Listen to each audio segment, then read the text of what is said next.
organic. You don't have to be organic. Yes, Habib.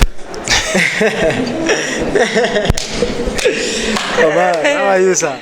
Jamini. Tuambie majina yako watu ambao wakujui, sisi tunakuelewa. My name is Habib Omar. I'm a community organizer. I'm passionate about issues of social accountability, good governance. I coordinate a community-based organization, Kariobangi Social Justice Center, which is a human rights community-based organization that focuses on addressing issues of human rights violation, promoting human rights. Of importance is that we advocate and champion for the rights of the marginalized people within the community level. But we organize the community around issues affecting them. Particularly, we are also a bias in terms of empowering the citizens and also entrenching democracy and good governance in our various communities, because as far as the issues we are addressing are concerned, these are issues that these are political problems that require political solutions. So there is no way you can be able to talk about access to water without demanding for good governance and also demanding for prudent use of the resources and the tax that the government of the day is collecting. Yes, so that is just maybe a nutshell of what we are doing. But we carry our programs in various pillars. That we focus on issues of gender-based violence, the issues of now talking about social accountability and governance, the issues of climate change and environmental conservation. There's an aspect of SRH also as our area of focus as an organization. But as an organization, as Kariobangi Social Justice Center, we are one of the many social justice centers that we have across the country. But these are just avenues for community to come together and address the human rights violation happening within their various community, talk about the injustices, inequalities, and we believe always that the solution towards the problem that we are facing as a community lies within. So it's upon the community to be able to come together and co-create solutions toward those issues that are affecting them. Yeah, exactly. And I want to talk about the revolution, because we have been involved in conversations with you way before, but after the Gen Z, or even during the Gen Z movement, we haven't been able to communicate. So I want us to start from that, because this is all about accountability, and some of the demonstrations that we had were mostly about accountability. Do you think that all hope is lost? To occupy State House. They didn't occupy State House. Do you think hope is lost? First of all, before even talking about if the hope is lost, is to commend the young people, the Gen Zs, the millennials, and active citizens of this country who actually decided to come out and say enough is enough. Because for the longest period of time, as a seasonal community organizer, someone who have been on the street, in most scenario, agitating for good governance, demanding accountability, talking about issues of human rights violation have been left to either activists and the social justice center movement. But for the first time, we saw Kenyans coming out and taking back their power from the politicians, because in most scenario, that mammoth where Kenyans could be able to come out, initially the mobilization was actually being done by politicians or opposition leader. But for the first time, we saw Kenyans actually coming out on their own will, because they were determined. They were tired of corruption. They were tired of bad governance. They were tired of human rights violation and injustices that continue perpetuating and being entrenched in our various communities.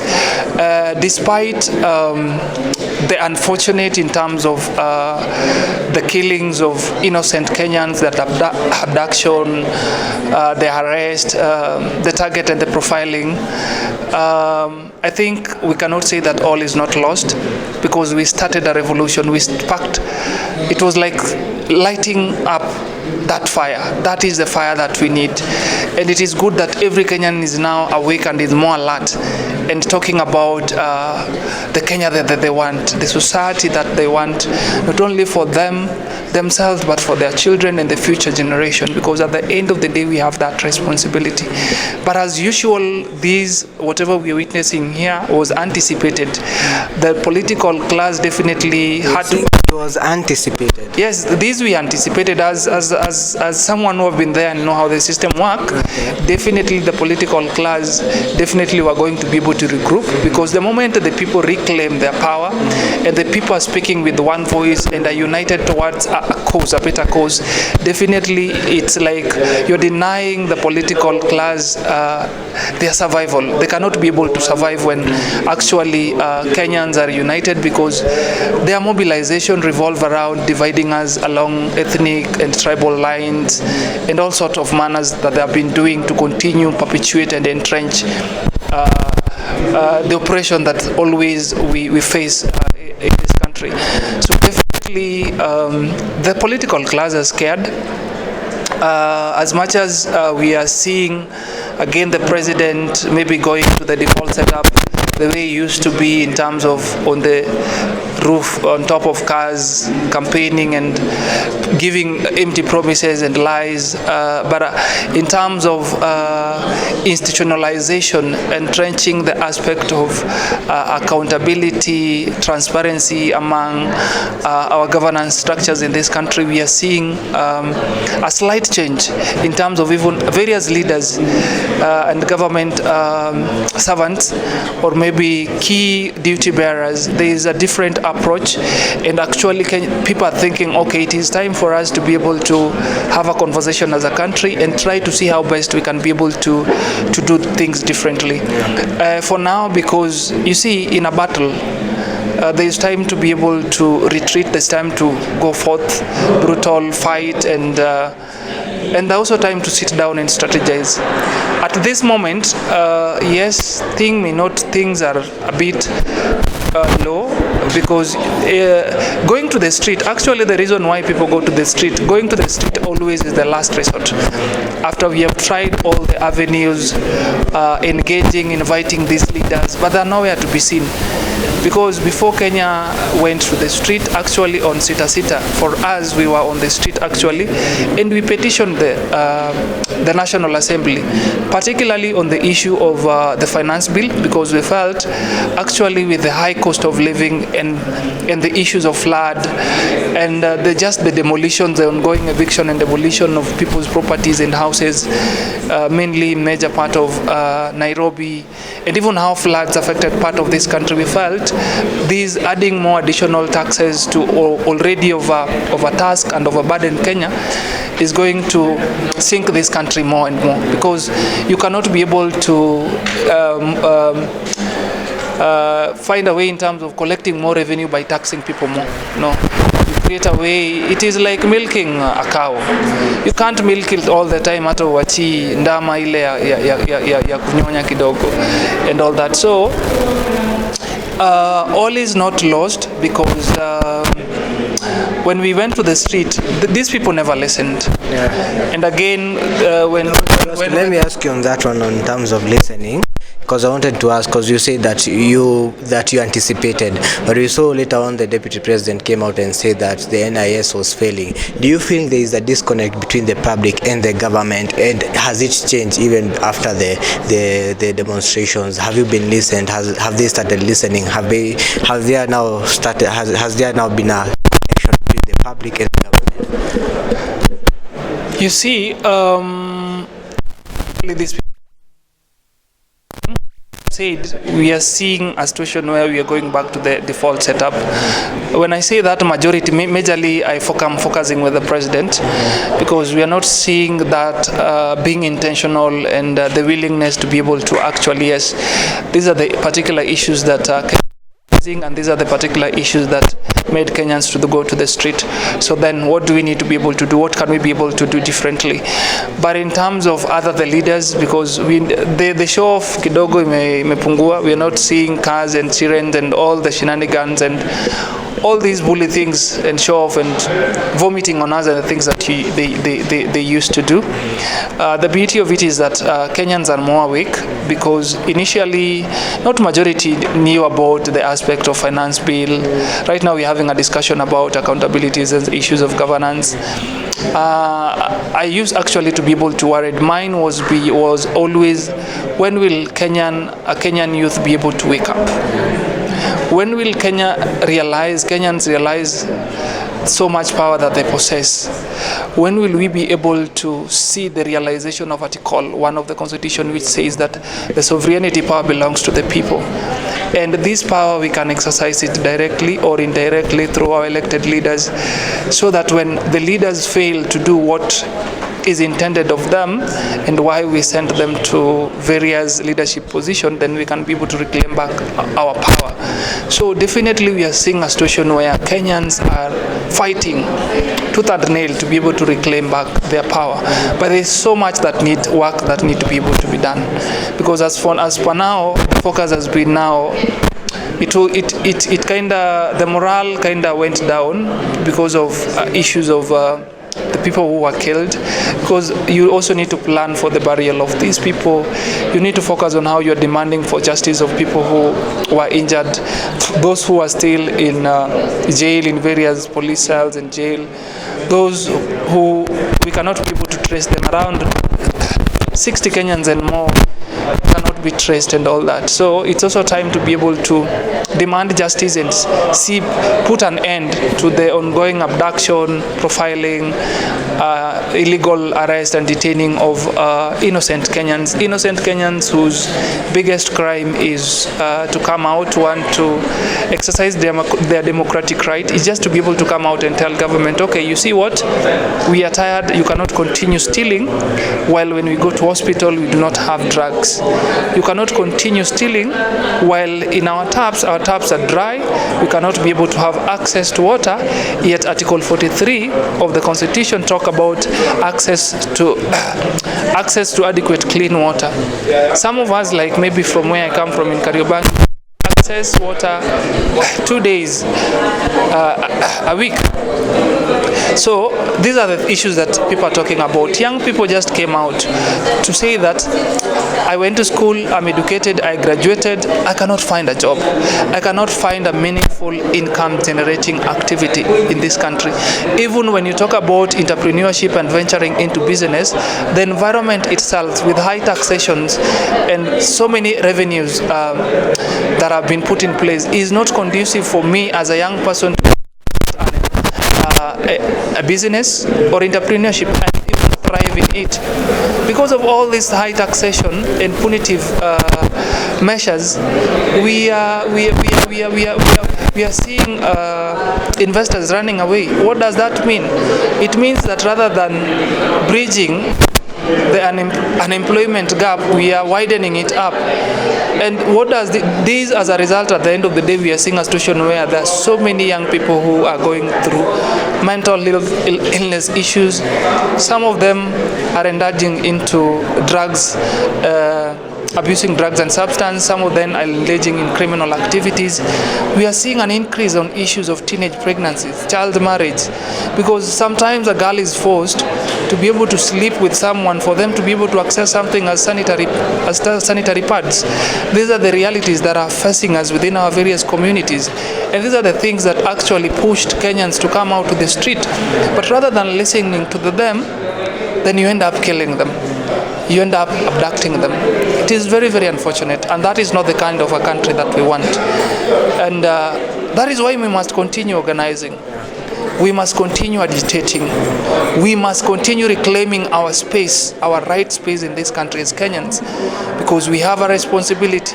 By the virtue Article 3 of the Constitution, we have a responsibility and role to defend the Constitution of Kenya. So it is not a crime to be able to demand for good governance. It is not a crime to be able to say we want an end to corruption. We are tired with overtaxation and burdening Kenyans, because you are borrowing, you are taxing Kenyans more, but we are not seeing how this money, you cannot put or say this is the investment that has been done with this money. How comes, for an example, we are talking about moving ahead and growing our economy as a Kenya, but in every 100 shillings that we collect, 70 goes to service the debt. 30% is what remain for the current expenditure and maybe initiating development. At what time will we be able to invest and even create job opportunities for young people? Yeah, definitely it doesn't. And even if you look at the ratio at which because you see most of the resources that we are collecting, you find that 70% of what is collected revenue, maybe for example in Nairobi County, is going to pay workers and to pay government officials and all that. We are just left with 30% that need to go to the development, but still this 30% is being stolen, you see. So these are particular issues, pertinent issues that we need also to be able to talk about. Right now we are talking about public debt. And it's a conversation trying to be able to unpack how this public debt is actually affecting the life of common mwananchi at the ground there. This mama mboga, mtu wa boda boda that the government wanted to uplift their lives, with all this aspect of continuous borrowing and continue looting. How is this affecting the lives of Kenyans? Because we are also seeing a budget cut on crucial issues, things like health. It is your life. Things like education, things like agriculture, because there are each things that matters to Kenyans most. So when you do a budget cut to crucial things, because when the health of this country cripples down, then we are going all of us to be able to die. I gave a case scenario of my own incident where I was sick. I was admitted at Kenyatta National Hospital to undergo an ERCP, a surgery procedure, but all of a sudden I'm being told that the machine crashed in a national hospital. So you're being told to go to a private hospital. Then the private hospital is demanding a cash of 400,000. 400,000 if you do not have, because they are not accepting NHIF. The only thing insurance that I have is NHIF, because when you talk about 400,000, mimi kwa maisha yangu hata hiyo 400,000 sijai shika. Hii tu hivi ni yangu.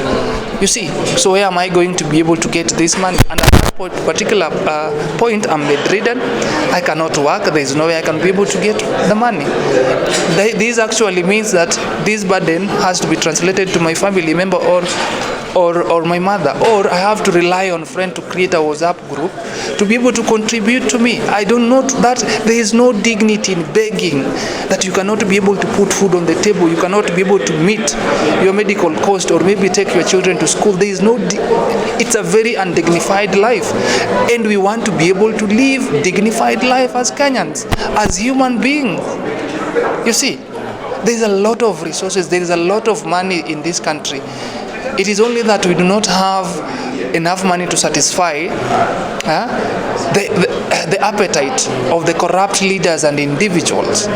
You see, so it's a conversation that we must continue to be able to have, but of most importance, even as we continue organizing, how do we redefine our values, our principles as a country? Article 10 of the Constitution talks about national values and principles.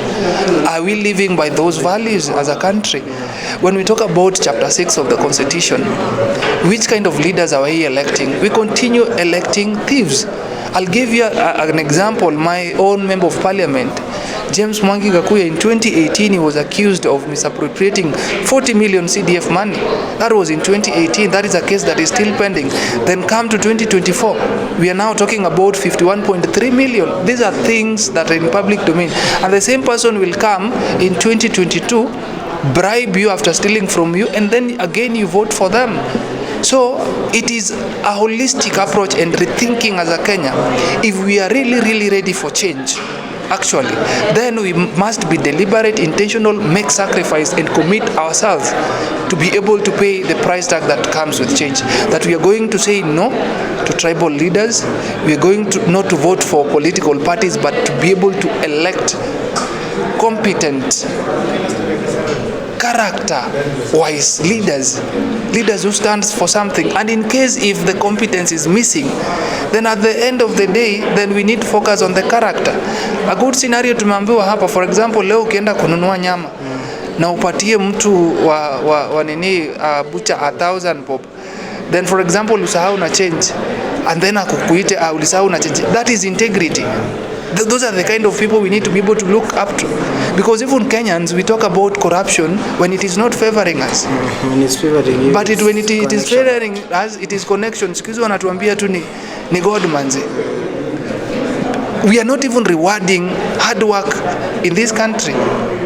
It is about why should I live in a country where for me to gain any job opportunity or to gain an opportunity I have to know someone, or I have to bribe my way. Things like ID if you want, or maybe birth certificate, you have to bribe someone to be able to get crucial document as such. And that is not the kind of a country that we want. So we must be able to make radical decisions. We must continue in all our spaces. You do not have to be an activist for you to be able to speak out and talk about bad governance and talk about corruption. No, we are by the virtue Article 3, which requires all of Kenyans to be able to defend and protect the Constitution, uphold and live by the virtue of those Constitution. Then we are all human rights defenders, we are all activists. We pay taxes.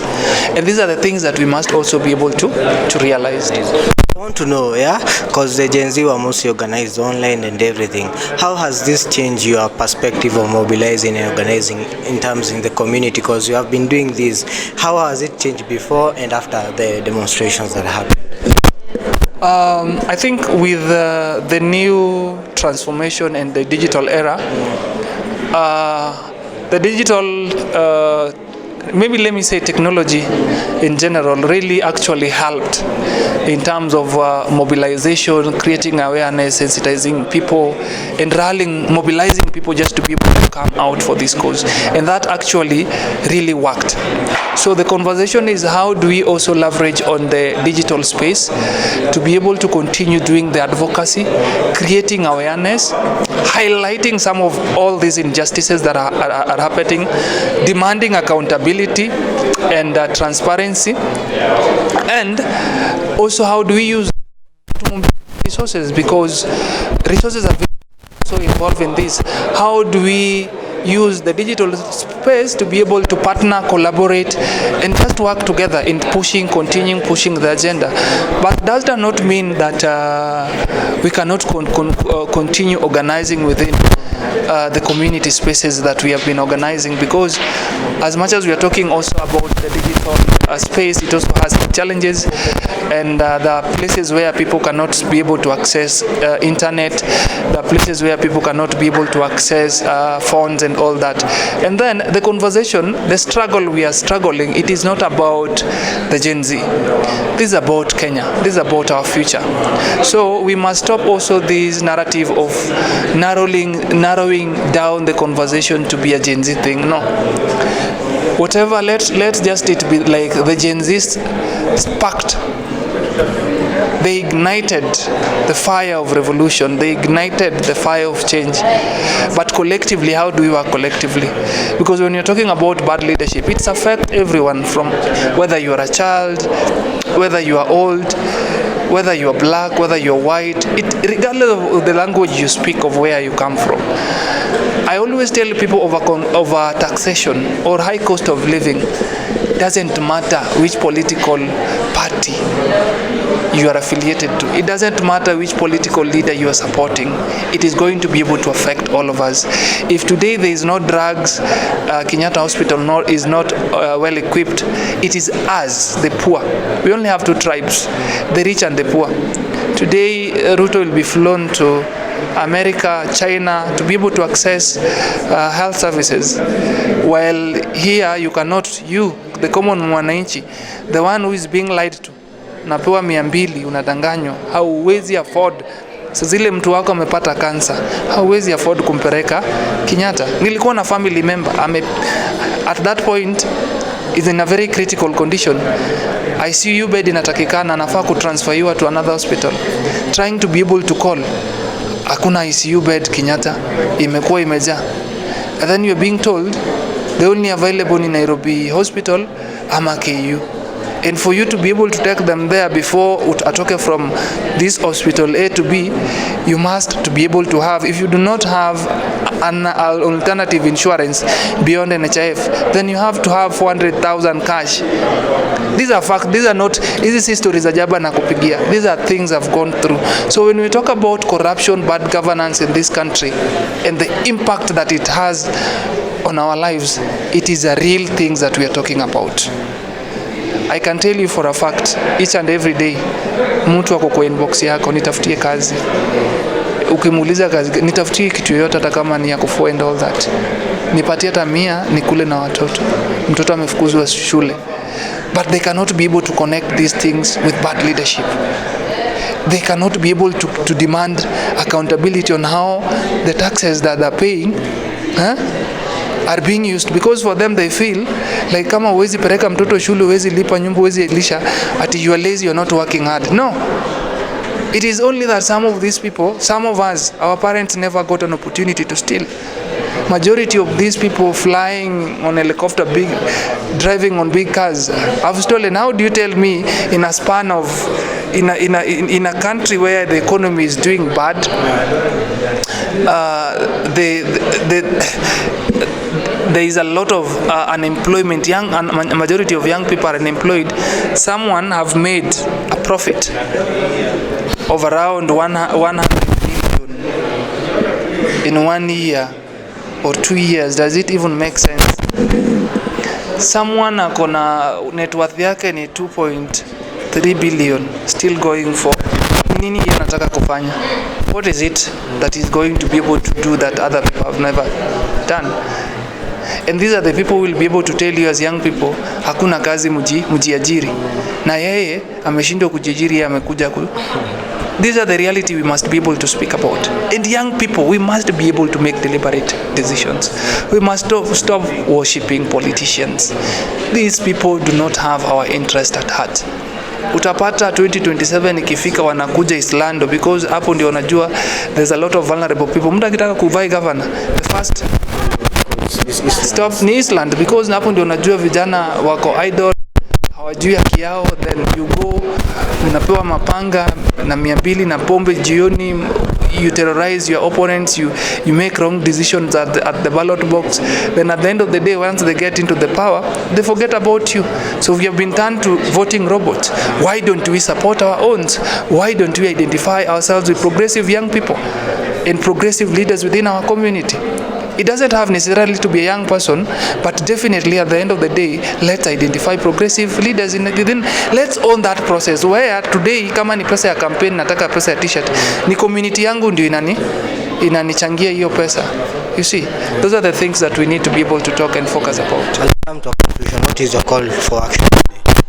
I think my call for action is, let's continue organizing. Let's organize. And in your own space, if you can be able to organize and educate, whether you are a doctor, do it there. Kama wewe ni mama mboga na uko na information, share with mama mboga. As a young person, sazile mko kwa base mnapiga story, have a discussion around issues of governance. You see, let's continue having this conversation, creating awareness, equipping people with the necessary knowledge and skills. And then definitely at the end of the day, let's start that political process right now. Because for us, we have to bring ballot revolution. Whatever we wanted, you see, change it's not a one-day process. And revolution takes a lot of time. Sometimes it may not happen with us, but definitely it will be able to happen with our children. A story is being told of Kibaki. When the people were fighting for the new constitution, he said, the struggle for new constitution is like cutting a mugumo tree with a razor. Only years later for him to be able to promulgate the constitution 2010. So there is nothing that is impossible. If we relent, if we give up and throw our hands to a corrupt and failed leadership, then we are going to be able to sink this country further. We are going to continue crying. Suppose our forefathers never took action, today we could not be talking about independence. So each independence and maybe the change that we want comes with a price tag. So let us be ready. Let us be ready to remove the courts. Let us be ready to sacrifice ourselves and deny ourselves that comfort for a better tomorrow. Let's sacrifice our today for tomorrow. So that to me could be the clarion call. And then definitely let's have a unity for purpose. We must be able to deal with issue of tribalism in this country. Let's stop seeing Kenyans as tribes and class and all these things that politicians always use to divide us.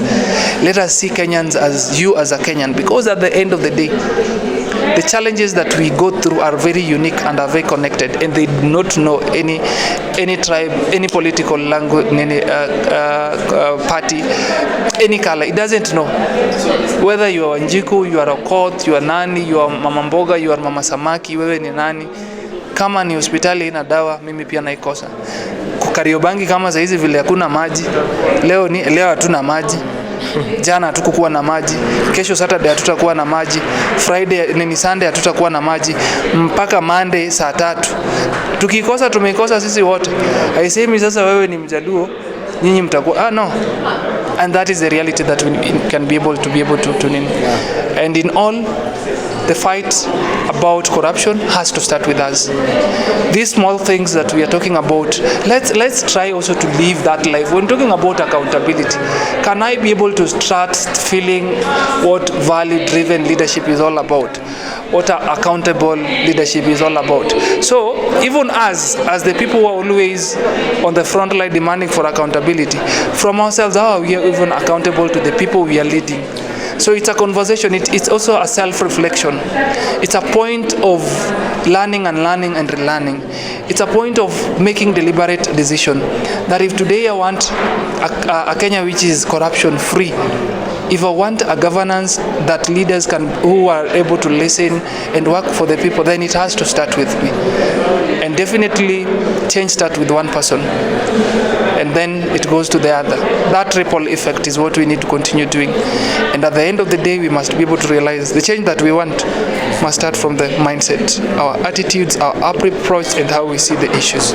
And definitely, we'll be able to have a better country for all, not only for the few to be able to enjoy at the expense of the majority. Thank you so much for talking to us. Most welcome. Asante sana. Mamti. Nice. Tunaona, tunasikia na tutabonga. The voice.